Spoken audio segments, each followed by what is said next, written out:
mengenai kota ya, misalnya kota Surakarta gitu. Sebetulnya kota Surakarta itu di mana? Nah, Surakarta itu di mana? Nanti akan ada batas wilayah administrasi tertentu yang akan membatasi suatu kota tersebut.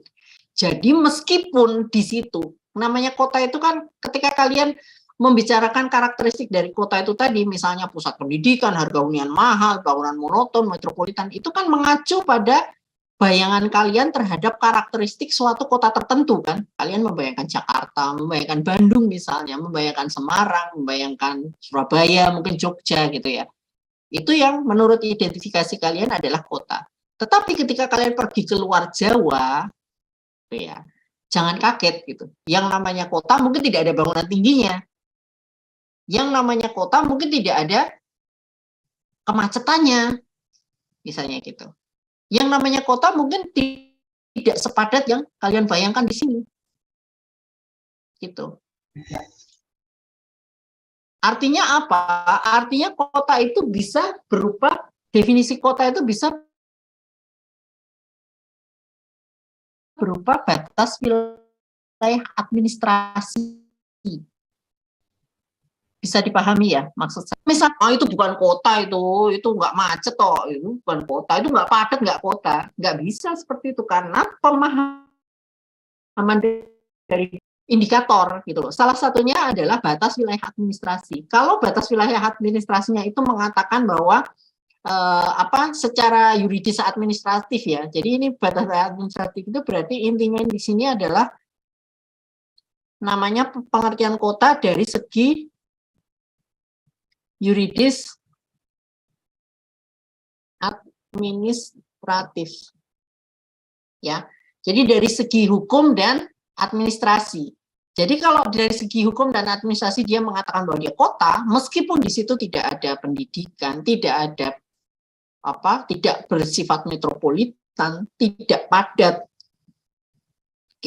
tidak modern misalnya, ya tetap namanya kota, gitu loh. Bisa dipahami ya.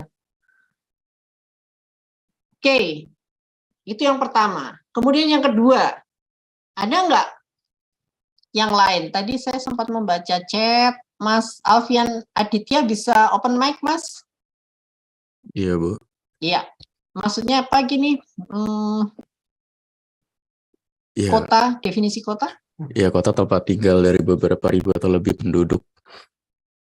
Oke, berarti definisi kota di sini adalah dari segi apa? Tempat tinggal. Tempat tinggal atau dari segi jumlah penduduk. Jumlahnya, ya. Iya, betul. Dari segi jumlah,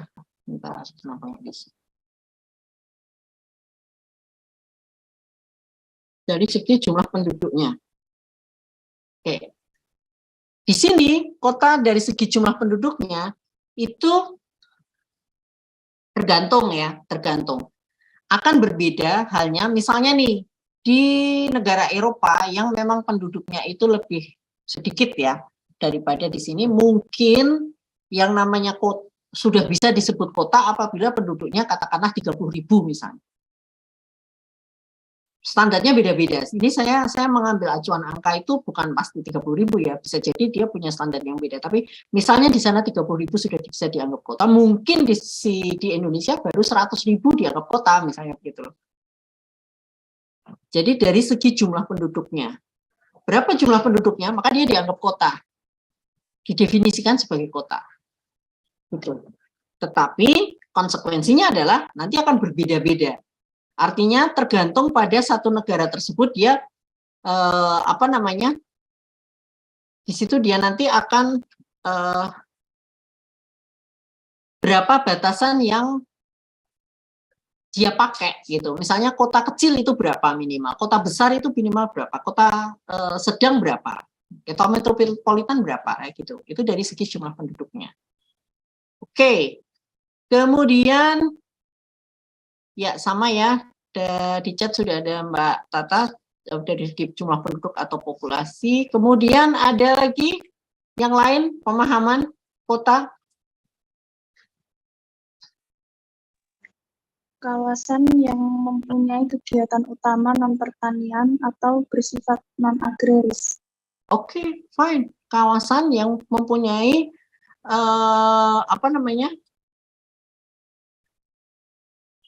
kegiatan utama non-pertanian. Kegiatan utamanya non-pertanian. Oke. Fine. Jadi dominasi kegiatan atau aktivitas utama di situ, kegiatan utamanya adalah non-pertanian. Fine. Fisik morfologis, kota ditinjau dari segi fisik morfologis bisa nggak?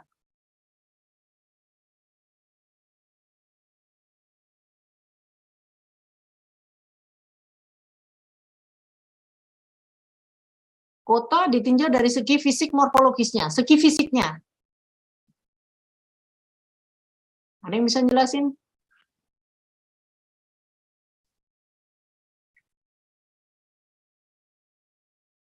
Oke. Kota ditinjau dari segi fisik morfologisnya adalah satu kawasan yang mempunyai karakteristik yang mirip-mirip dengan yang kalian sebutkan tadi di karakter itu tadi gitu loh. Jadi misalnya oke, dia kepadatan bangunannya bagaimana, fasilitas dan infrastrukturnya bagaimana, begitu ya. Itu adalah definisi dari satu kota tersebut. Atau bisa saya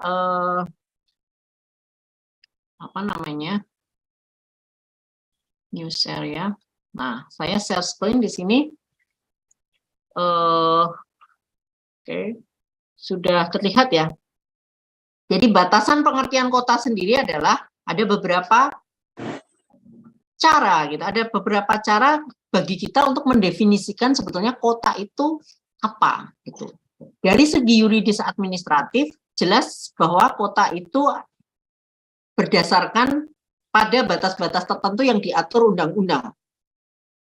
Biasanya dia itu batasan-batasan tertentunya itu bisa dibatasi, wilayah administrasinya itu bisa dibatasi dengan batasan fisik yang nyata, misalnya ada sungainya, ada jalan, ada lembah gitu loh.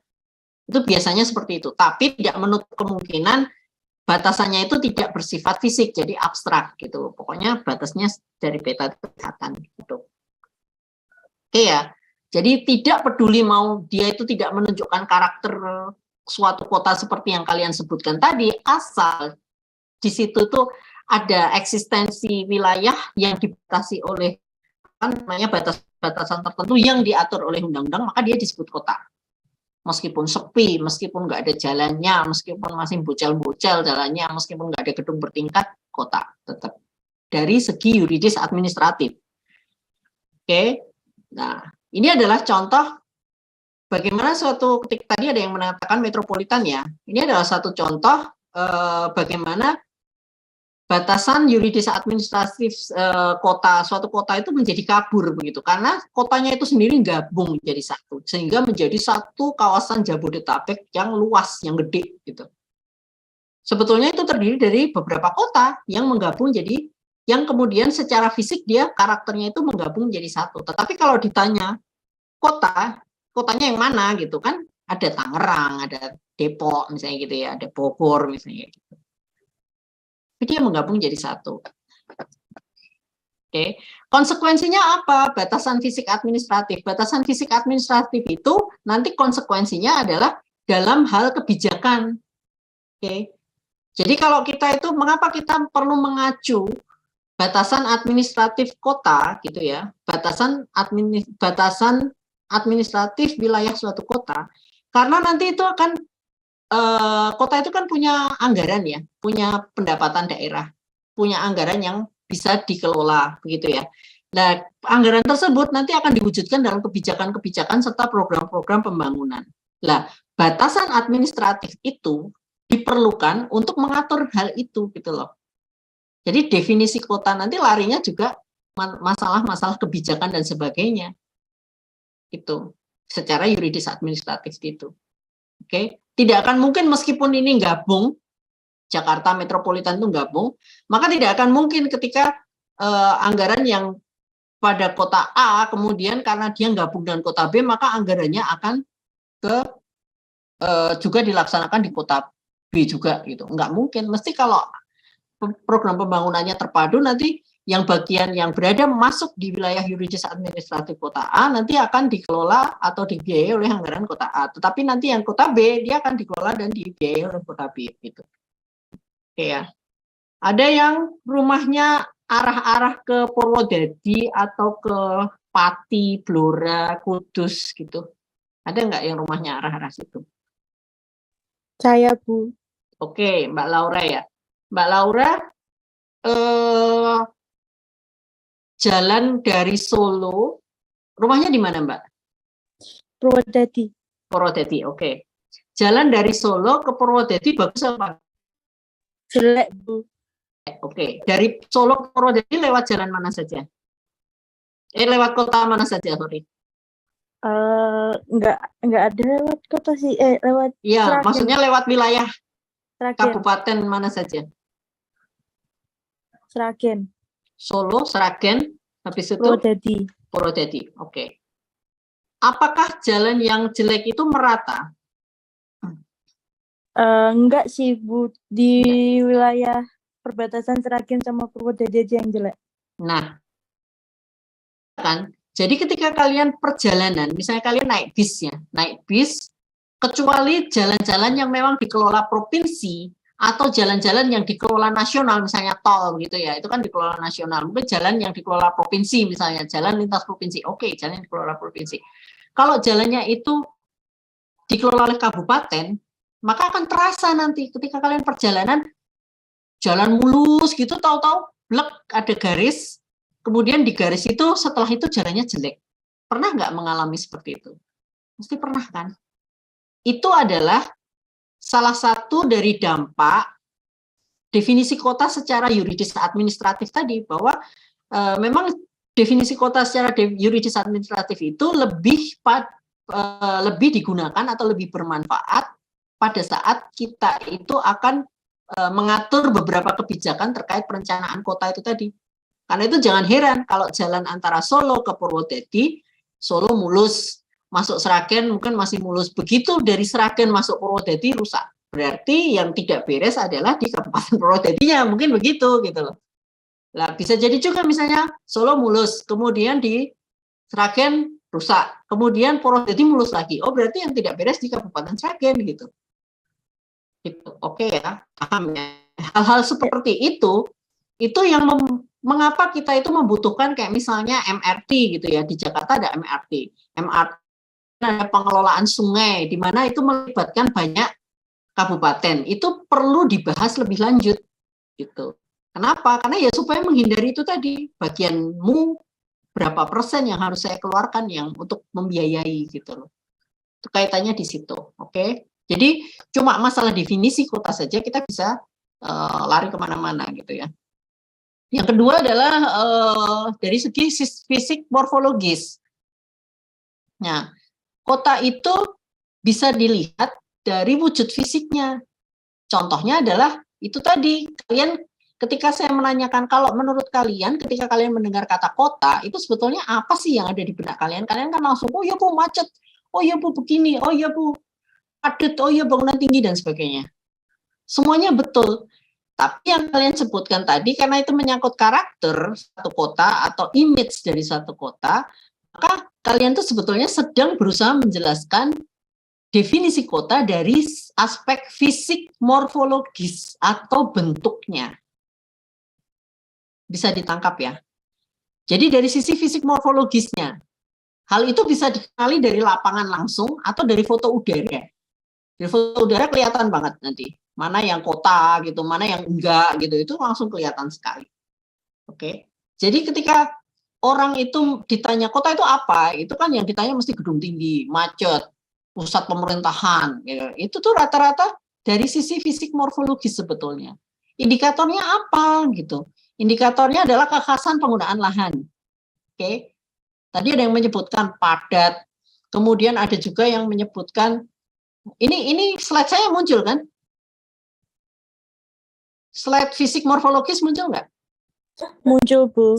Oke. Saya takutnya nggak muncul gitu di kalian. Oke, indikatornya itu ada 3 sebetulnya. Yang pertama indikator terkait dengan kekhasan penggunaan lahan. Lahan, dominasi penggunaan lahannya didominasi apa? Untuk apa? Kalau di kota? Kantor. Terus apa lagi? Hunian, bangunan kan intinya. Bangunan, fasilitas, infrastruktur, jalan misalnya. Itu kekhasan penggunaan lahan. Kekhasan pola dan fungsi bangunan. Oke. Bangunannya seperti apa? Oh, gedung tinggi. Oh, fungsinya untuk apa? Gitu. Kekhasan pola sirkulasi, jalannya seperti apa? Gitu. Akan berbeda dengan fisik atau morfologis bangunan yang yang bukan termasuk kota. Fisik morfologis kota dengan area atau kawasan sendiri yang bukan kota itu akan ini adalah contoh beberapa morfologi kota ya, tapi akan sangat-sangat berbeda. Jadi morfologi kota itu sendiri itu sangat berbeda dari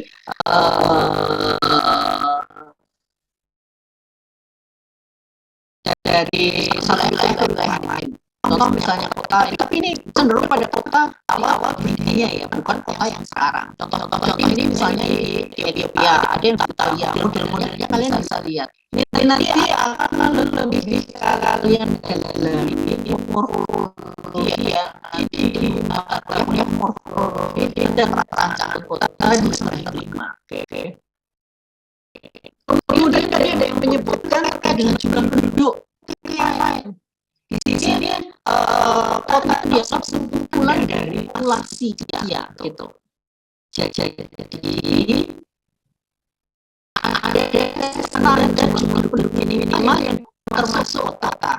Hanya yang berbeda tadi antara negara berkembang dengan negara yang sudah maju itu akan berbeda karena penduduk negara maju akan lebih sedikit. Kalian ada yang suka Korea nggak?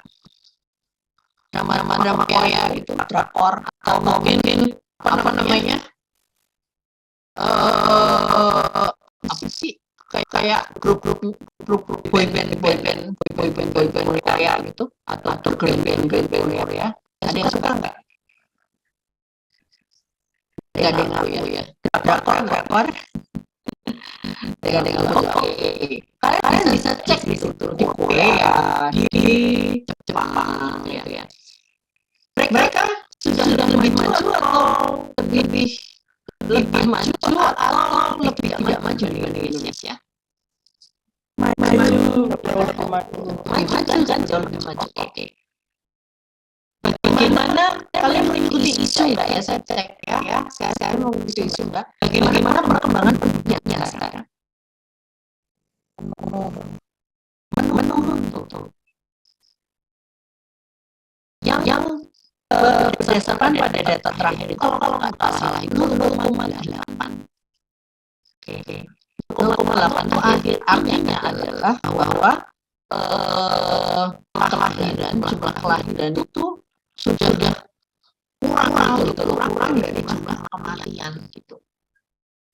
Jadi artinya penduduknya itu sudah semakin menurun, semakin sedikit. Oke. Semakin maju biasanya jumlah penduduk akan semakin sedikit.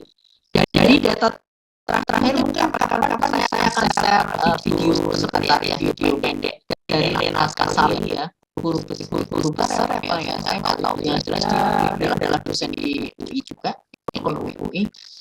Dia juga menyoroti bahwa Indonesia sekarang ada kecenderungan untuk pertumbuhannya mulai menurun, walaupun tidak parah gitu. Indonesia masih di tingkat angka pertumbuhannya sama 7,8 itulah. Tetapi perlu dicek bahwa 1,7 atau 1,8 itu masih Indonesia secara keseluruhan. Tetapi kalau dibandingkan antara Jawa dan luar Jawa, nanti tidak ada lagi